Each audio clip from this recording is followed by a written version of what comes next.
Laughter rolled across the firing range the moment Staff Sergeant Claire Maddox lifted the M24 sniper rifle. At 32, with auburn hair tied neatly in a regulation bun and calm green eyes that rarely blinked, she'd heard this kind of mockery echo through most of her military years. "Maybe go with something lighter, ma'am," one recruit joked, his voice shaking with poorly hidden amusement. "That M24's got a punch that'll knock you flat." His friend smirked nearby, watching the woman they assumed was just another desk soldier trying to act tough. What they didn't realize, and what they were about to learn the hard way once Colonel Briggs entered that room, was that Claire Maddox owned every long-range record at Fort Crestwind, carried 47 confirmed kills from 3 combat tours, and had trained half the special operations community herself. When she loaded a round with calm precision, ready to remind them what true marksmanship looked like, she had no idea their commander's arrival would turn their ridicule into the biggest lesson of their military lives. Claire had been a sniper for 11 years, yet she'd long learned that walking into a firing range in plain fatigues reset everyone's assumptions to zero. She didn't flash credentials or brag about records.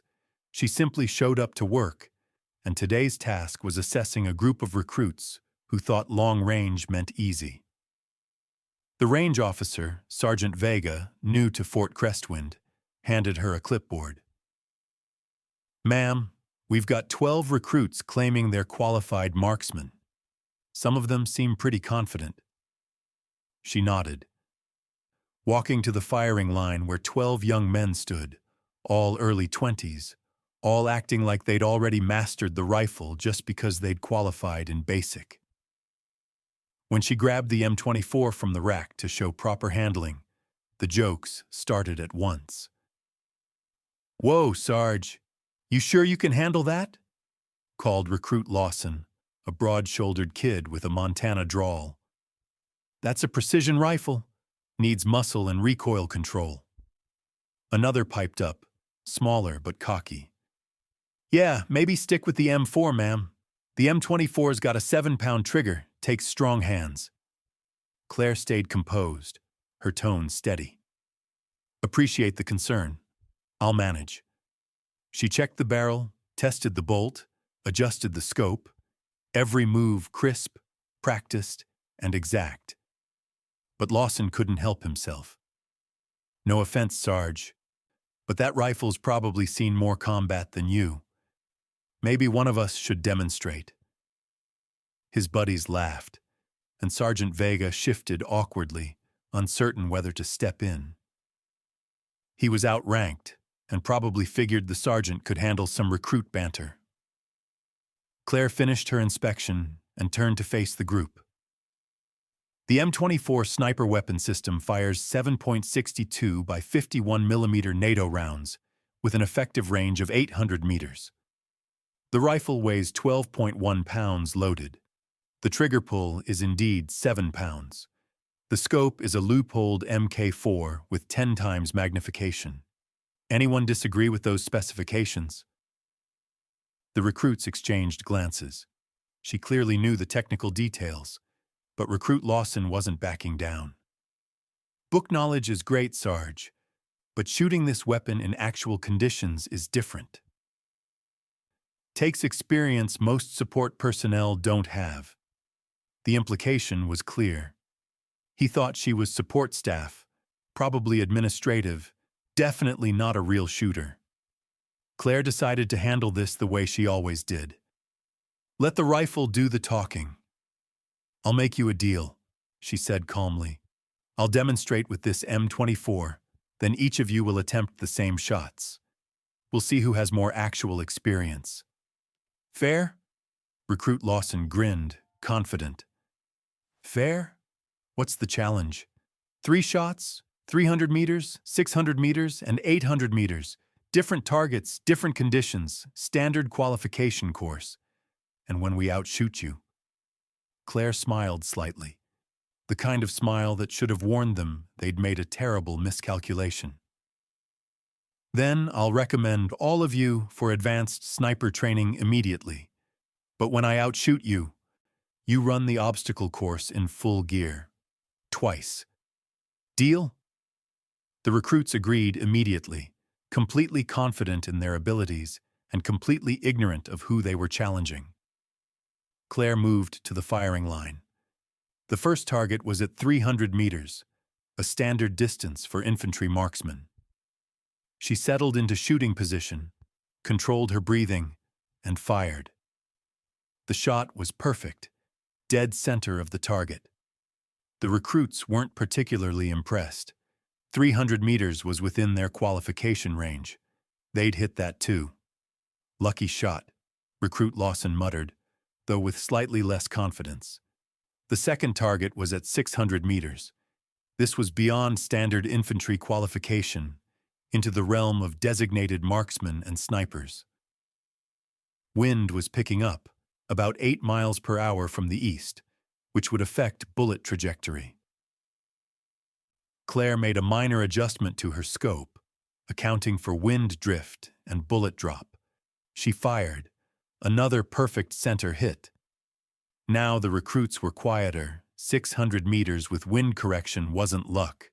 It was pure skill. The third target waited at 800 meters, the M24's extreme effective range. A shot demanding an expert grasp of ballistics, weather patterns, and rifle dynamics. Claire took her time, reading the flags downrange, calculating holdover for bullet drop, and breathing until she reached the natural pause when her body felt completely still. She squeezed the trigger. The spotting scope confirmed what she already knew. Another perfect hit. Dead center at 800 meters. The entire range fell silent. 12 recruits who had been laughing just moments before now stood frozen, staring at 3 distant silhouettes, each marked by flawless bullseyes under changing wind and light. Recruit Lawson found his voice first. "That's professional sniper-level shooting." "Yes," Claire answered calmly. "It is. Now who's first?" For the next hour, all 12 men took their turns on the same 3 targets. The best among them, ironically Lawson himself, struck center at 300, landed close at 600, but completely missed the 800-meter mark. Most couldn't even maintain consistent hits beyond 600. When the exercise ended, faces hung low as they prepared for the double obstacle course punishment. That's when the range door opened. Colonel Briggs stepped in, the base commander, a stern officer with 25 years of service and a reputation for precision. Behind him walked a 3-star general Claire recognized instantly, General Robert Morrison, the man who oversaw all U.S. Army sniper training programs. The recruits snapped to attention, their boots clicking in unison. Sergeant Vega, the range officer, stiffened nervously. He clearly hadn't known senior leadership was visiting. "At ease," Briggs ordered, then turned toward Claire. "Sergeant Maddox, I see you're conducting the new recruit evaluation." "Yes, sir. Just wrapped up the qualification shoot." General Morrison moved to the spotting scope, leaning in to study the targets. His brows rose the instant he saw the 3 clean impacts at 300, 600, and 800 meters. "Whose shots are these?" "Mine, sir," Claire replied.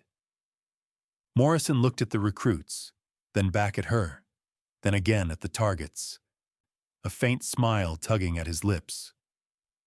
"Gentlemen," he said, "did you realize who you were shooting against?" The recruits exchanged uncertain glances. Recruit Lawson stammered, "Sir, we were just completing our qualification with the sergeant, sir." "With Sergeant Maddox," Morrison corrected smoothly. "Did she introduce herself properly?" "She only said she was running our evaluation, sir." Morrison turned to Claire. "Sergeant Maddox, it seems these young men don't know who you are." Mind if I explain? Claire gave a small shrug. Your call, sir. Morrison faced the recruits, his voice steady. Gentlemen, let me tell you about Staff Sergeant Claire Maddox. She holds every long-range shooting record at this base, some standing unbroken for more than 8 years. She's confirmed 47 kills across 3 combat deployments to Afghanistan and Iraq. She's a certified Special Operations Sniper instructor. She's trained Navy SEALs, Army Rangers, and Delta Force operators. He let the words sink in, then continued. She's also won the international sniper competition twice, outperforming shooters from 15 nations, including veterans who'd been snipers before she even enlisted. The room was utterly still. But here's what matters most, Morrison went on. In my 30 years of command, Sergeant Maddox is the single finest sniper I've ever led. Her understanding of ballistics, environmental effects, and shooting fundamentals is at a level most professionals never reach. And you just mocked her for picking up an M24. Faces shifted from confusion to horror. Recruit Lawson looked like he wanted to vanish. Morrison wasn't finished. I came here specifically to observe Sergeant Maddox's methods because we're updating the Army's sniper training curriculum based on her approach. Half of our special operations snipers perform as well as they do because she trained them, or trained the people who trained them. So when you suggested she let one of you demonstrate proper technique, you were effectively telling one of the world's best marksmen she should take lessons from basic rifle recruits. The silence that followed was absolute. Even Sergeant Vega, the range officer, looked stunned. He had clearly never realized who Claire really was. Colonel Briggs broke the quiet. Sergeant Maddox doesn't advertise her credentials, he said. She believes shooters should prove their worth through performance, not reputation. But I think today's display speaks for itself. Claire stood at ease, her face composed, not gloating over their embarrassment, but not offering comfort either. This was a teaching moment, and they needed to absorb it. General Morrison stepped closer. Sergeant Maddox, I'm here today because we need to discuss your next assignment, he said. But first, I'd like you to run these recruits through the advanced course. Show them what true sniper training looks like. Yes, sir, Claire replied evenly. Happy to. Morrison turned to the recruits. Gentlemen, you're about to receive world-class instruction from one of the finest snipers alive. I suggest you pay attention. The obstacle course punishment can wait. This lesson matters more. For the next 3 hours, Claire delivered a masterclass in long-range shooting. She broke down the physics of bullet trajectory, the influence of temperature and humidity on ballistics, the breathing control required for absolute stability, and the mental discipline that separates a marksman from a sniper. The recruits, humbled by their earlier arrogance, focused with a level of intensity none had shown before. They watched her every move, studied her corrections, and finally grasped the enormous gap between basic marksmanship and true precision warfare. She demonstrated shots they'd thought impossible, striking targets at 1,000 meters, adjusting for shifting crosswinds, compensating for elevation differences, and even explaining the Coriolis effect on extreme range shots. Recruit Lawson, the one who had mocked her most loudly, finally raised a hand during a short break. Sergeant Maddox, ma'am, how did you get this good? I mean, I've been shooting since I was 12 and I can't even come close. Claire considered the question seriously before answering. Experience helps, she said, but it's not just about time spent. It's about deliberate practice, understanding every variable that affects your shot. Most shooters practice until they hit the target once, Professionals practice until they can hit the exact same point again and again under any conditions. That takes understanding physics, weather, and ballistics at a level most people never reach. She paused briefly, then added, "But the most important thing isn't technical. It's mindset. When people underestimate you because you're female, young, or just don't look the part, you've got two choices. You can get angry and defensive, or you can use it as fuel to become so exceptional that their assumptions stop mattering. I chose the second option." Another recruit asked quietly, "Ma'am, even with your record, do people still not take you seriously?" "All the time," Claire admitted. "I still walk into ranges and training sites where people assume I'm administrative staff or maybe a decent hobby shooter. It used to frustrate me.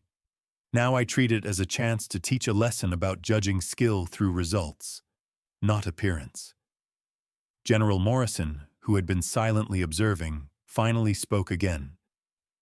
"And that," he said, "is exactly why we're rewriting the sniper training curriculum around Sergeant Maddox's principles. She teaches shooters to focus on measurable performance, grouping size, consistency, effectiveness at distance, rather than outdated ideas about strength, size, or gender. Her students outperform traditionally trained snipers because they master the fundamentals so completely that physical differences stop mattering altogether." By the end of the session, the recruits had a completely new understanding of marksmanship and a deep respect for the quiet sergeant they'd mocked only hours earlier. As they began packing up, Recruit Lawson walked over to Claire. "Ma'am, I owe you an apology.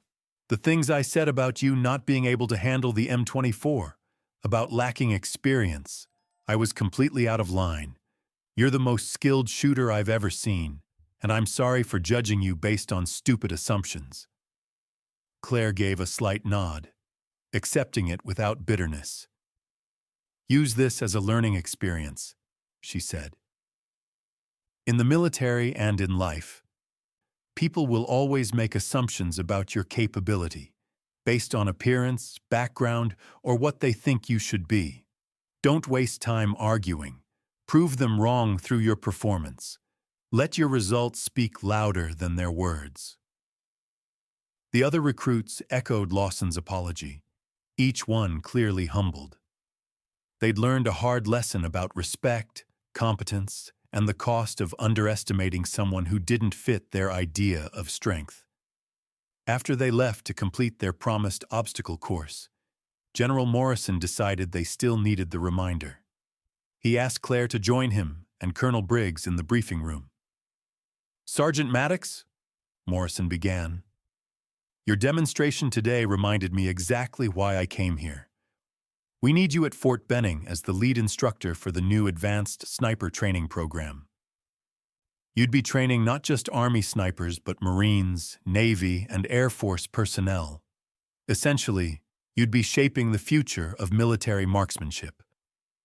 Claire felt both honored and hesitant. "Sir, I'm grateful for the offer, but I've been approached before, and there's always pushback. Some senior instructors don't like the idea of a female lead.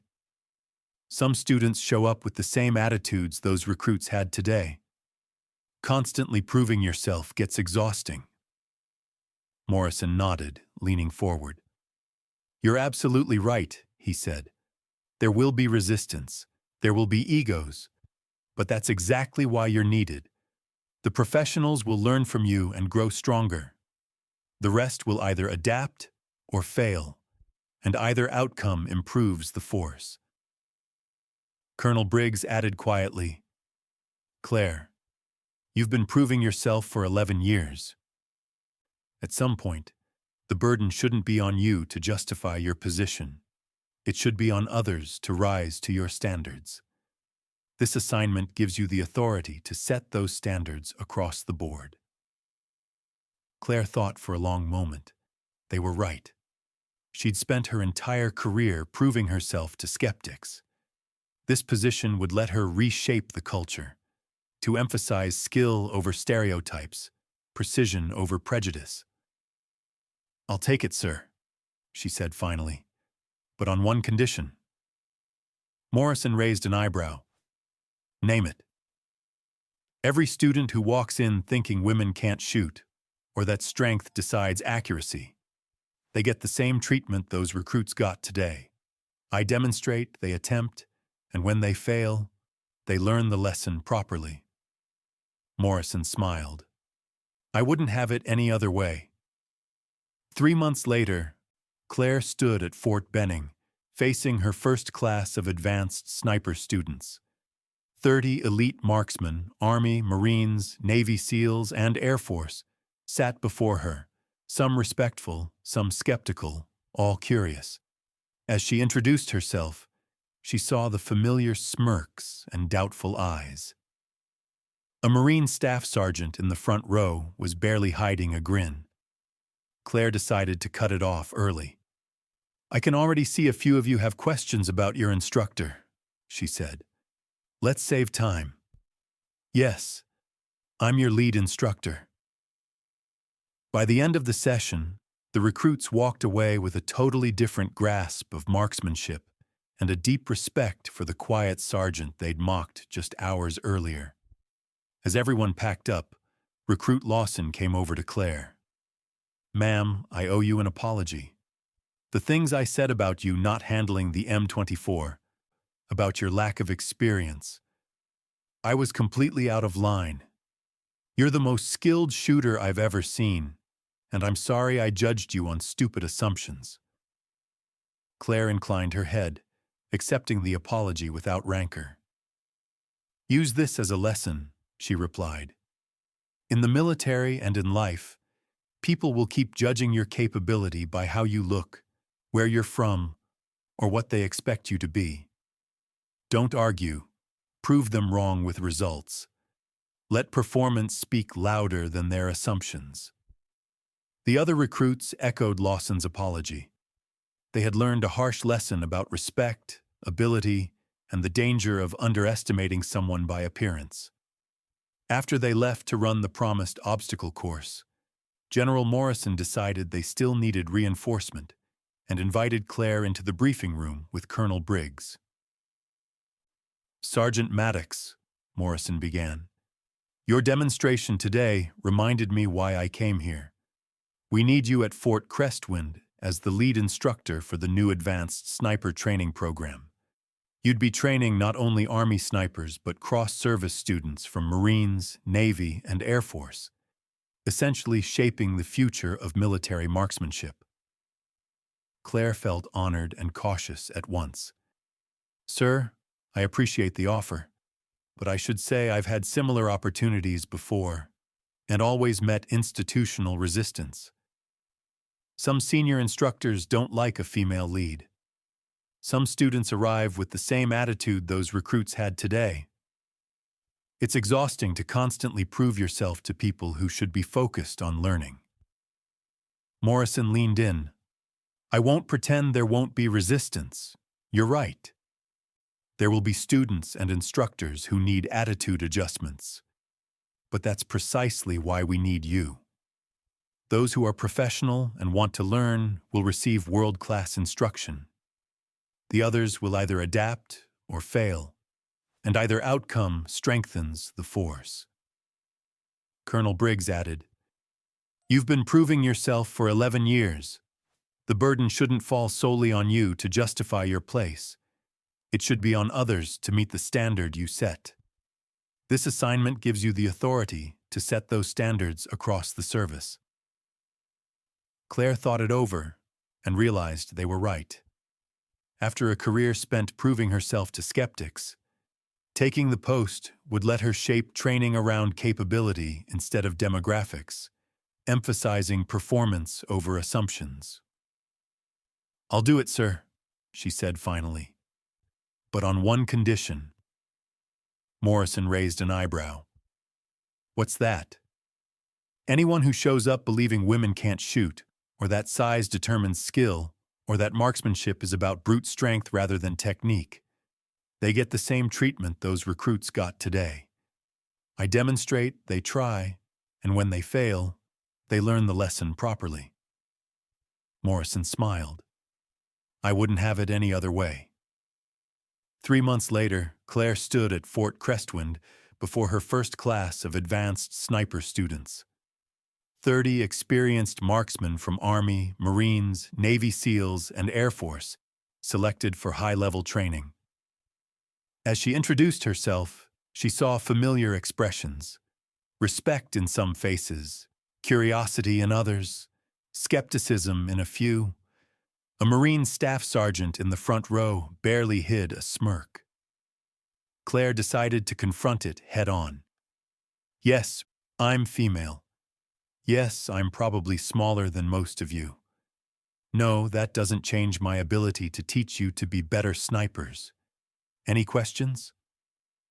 The Marine raised his hand and asked professionally, Ma'am, no disrespect, but most of us have significant combat experience.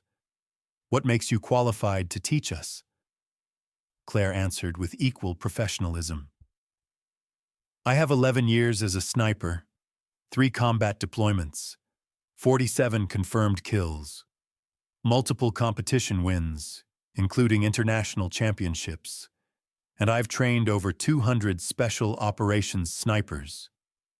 But credentials aren't the point. At the end of this course, you'll shoot better than you do now, or the training failed. Judge me by your improvement, not my resume. She added, if anyone has concerns about female instructors, small-statured shooters, or any demographic issues, say so now. Once training starts, the only thing that matters is performance, mine and yours. No one spoke up. The Marine nodded in apparent satisfaction. Over the next 12 weeks, Claire pushed the class harder than they'd ever been pushed. Advanced ballistics, environmental compensation techniques, unconventional shooting positions, and the mental discipline that separates good shooters from elite ones. She didn't just explain, she demonstrated every technique herself. For extreme range lessons, she struck targets at 1,500 meters. From unstable positions, she made shots while perched on vehicle hoods and leaning around barriers. For rapid target acquisition, she engaged multiple targets faster than the students expected. Skeptics became believers, believers turned exceptional, and the whole cohort learned that capability wasn't tied to size, gender, or raw strength, but to knowledge, practice, and discipline. In week 10, the Marine Staff Sergeant who'd smirked approached her. Ma'am, I need to say something. I had doubts at the start. I'd never had a female instructor for combat skills. I was wrong. You're the best instructor I've had. Better than my scout sniper instructors, and better than civilian competition shooters I've worked with. You've made me a far better shooter and changed how I think about marksmanship. Claire appreciated the honesty. The fact you had doubts but stayed professional and focused on learning is exactly the right approach. Use this with your unit. Judge Marines by performance, not assumptions. You'll build a stronger force. By course, and all 30 students had improved dramatically. Average effective range increased by 200 meters. Consistency improved by 40%. And their grasp of ballistics and environmental factors reached levels that often take years to develop. General Morrison attended graduation and watched the final qualification shoots. Impressed by students demonstrating skills beyond traditional sniper training, he pulled Claire aside. Sergeant Maddox, I've observed marksmanship training for 30 years. This class performs at a level I rarely see. You've proven your methods work across services and experience levels. How do you do it? Claire considered her answer. Sir, I teach fundamentals so completely that physical advantages become irrelevant. A 6'4" muscular male and a 5'6" female should shoot identically if both understand ballistics, environment, and technique. The rifle doesn't care about your size. It responds to fundamentals. There's also this. Limitations are often mental, not physical. Excuses like not strong enough or too small to stabilize are just that, excuses. Once students accept that, they stop limiting themselves and start achieving what's actually possible. Morrison nodded. That mindset shift is what we need force-wide. I'm promoting you to Sergeant First Class, effective immediately, and assigning you to develop the new Army-wide sniper curriculum. You'll set standards for all military marksmanship training. In the years that followed, Claire's curriculum became the service standard across branches, an emphasis on fundamentals over physical attributes and measurable performance over subjective judgment, produced a generation of snipers more effective than before. She kept teaching, kept demonstrating, and kept proving that the best shooter in the room is often the one everyone underestimated by appearance. 5 years after that day on the range with the mocking recruits, Claire was recognized as the master sniper instructor for the U.S. military, the highest marksmanship post. Having trained over 1,000 snipers, influenced curricula used by 15 allied nations, and fundamentally changed how the military approached precision shooting. At a ceremony recognizing her accomplishments, General Robert Morrison, now a 4-star general, spoke about the legacy Claire Maddox had forged. Sergeant First Class Claire Maddox has transformed the way we train military marksmen, he said. Her students consistently outperform those taught through traditional methods. Her techniques have been adopted by allied forces across the world. But her greatest contribution isn't technical, it's cultural. She's proven that excellence in any field of service has nothing to do with gender or background and everything to do with knowledge, persistence, and determination. He turned toward Claire. You've spent your career being underestimated and proving every skeptic wrong. Every time someone assumed you couldn't handle a rifle, you answered by outperforming them. Every time your credentials were questioned, you let your results speak for you. You've taught a generation of snipers to do the same, to ignore limits others try to place on them, and to achieve excellence through discipline and fundamentals. After the ceremony, a young female lieutenant approached her. "Ma'am, I'm heading to sniper training next month. The first woman in my battalion chosen. Some people have been discouraging me, saying women can't handle the physical demands and that I'll wash out. How did you deal with that?" Claire smiled, seeing a younger version of herself in the officer. "Use their doubt as motivation," she said. "Don't get angry, get better. Focus so hard on mastering the fundamentals that their assumptions no longer matter. And remember, when you succeed, and you will if you do the work, you're not just proving yourself. You're making it easier for the next woman and the next, until gender stops being something anyone even mentions." She thought back to the recruits who'd mocked her 11 years before. "They learned a valuable lesson that day," she said. "Some of them are instructors now, and they teach their students to measure skill by performance, not appearance.